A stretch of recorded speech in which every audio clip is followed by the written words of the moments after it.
Salam sejahtera bagimu, para pecinta Sabda Allah. Semakmur-makmurnya hidup seseorang di perantauan tidak membuatnya lupa akan kampung halamannya. Bagi seorang perantau, kampung halaman memiliki kisah tersendiri yang membekas di benak dan hatinya.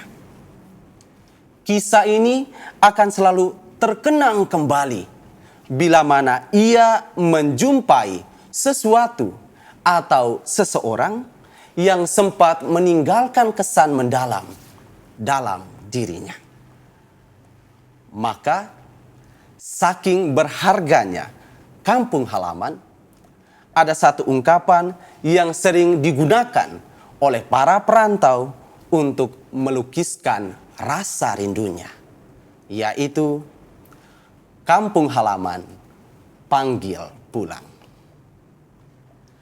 Para pecinta Sabda Allah, perikop Injil hari ini, Injil Lukas bab 4 ayat 24 sampai dengan ayat 30, berada dalam satu rangkaian kisah tentang Yesus pulang kampung.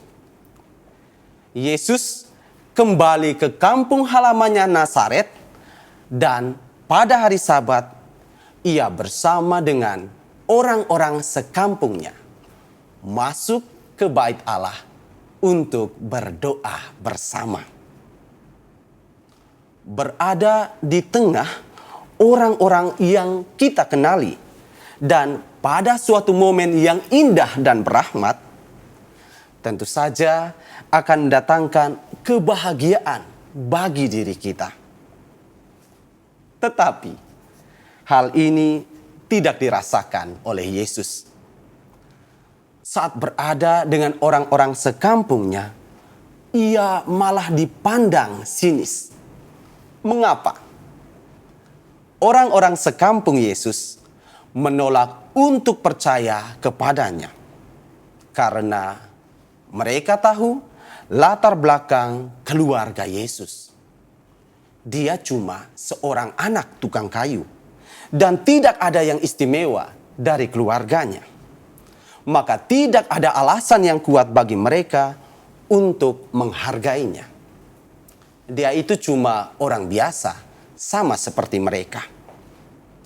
Dalam konteks ini, kita bisa katakan bahwa orang-orang sekampung Yesus hanya mengenal sisi kemanusiaan Yesus belaka. Sisi keilahian Yesus tidak mereka dalami, sekalipun telah banyak tanda yang dibuat oleh Yesus.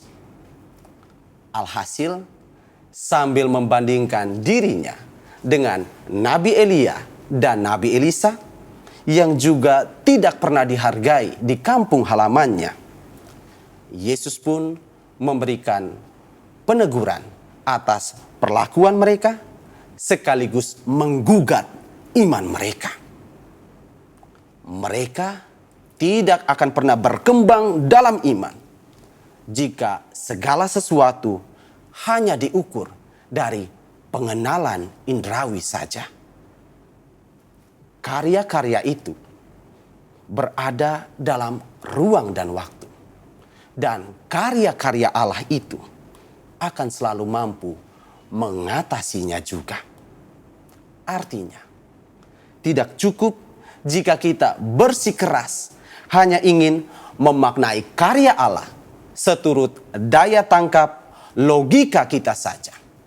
Sebab makna karya Allah itu sungguh amat dalam dan luas.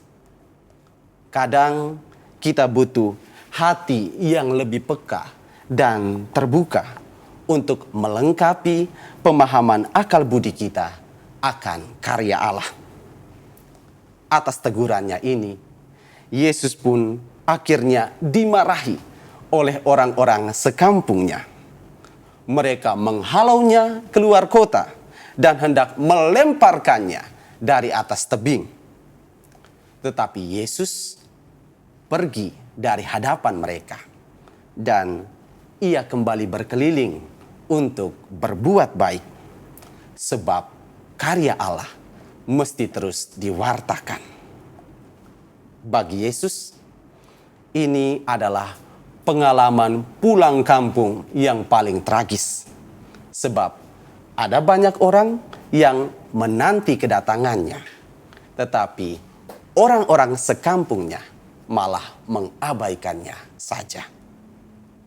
Maka dari itu, para pecinta sabda Allah, belajar dari kisah ini, kita pun sebenarnya harus sadar bahwa hati kita juga merupakan kampung halaman Yesus. Sebab kita percaya bahwa Yesus tinggal dan merajai hati umatnya. Maka persiapkanlah hati kita sebaik mungkin untuk selalu menerima kehadiran Yesus, bukan malah kita menolaknya secara tegas. Hati yang layak menerima kehadiran Yesus adalah hati yang tidak dipenuhi oleh kepentingan diri, tetapi memiliki ruang yang sangat luas bagi rahmat Allah. Hati seorang hamba, itulah kampung halaman Yesus. Dan betapa rindunya Yesus untuk segera pulang kampung dan mendiami hati demikian. Tuhan memberkati.